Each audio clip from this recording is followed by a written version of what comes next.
கிருஷ்ணகிரி அருகே ஜெகதேவி பாலமுருகன் திருக்கோவிலில் ஆடி கிருத்திகை திருவிழாவையொட்டி மார்பில் உலக்கையால் மஞ்சள் அடித்து பக்தர்களுக்கு பிரசாதம் வழங்கும் விழா நடைபெற்றது. ஜெகதேவி கிராமத்தின் மலை அடிவாரத்தில் உள்ள ஸ்ரீ பாலமுருகர் திருக்கோவிலில் 80ஆம் ஆண்டு ஆடி கிருத்திகை விழா கொடியேற்றத்துடன் துவங்கி நடைபெற்று வந்தது.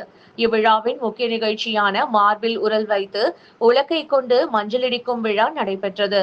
இந்த விழாவின் போது பரல் மேல் பக்தர்களை படுக்க வைத்து மார்பின் மீது உரல் வைத்து உலக்கை கொண்டு மஞ்சள் இடிக்கப்பட்டது.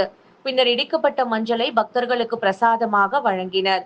இதனைத் தொடர்ந்து 40 அடி உயரத்தில் பக்தர்கள் முதுகில் அலகு குத்தி கொண்டு அந்தரத்தில் பறந்தபடி ஸ்ரீ பாலகுமாரனுக்கு மாலை அணிவித்து கற்பூர தீபாராதனை செய்தனர்.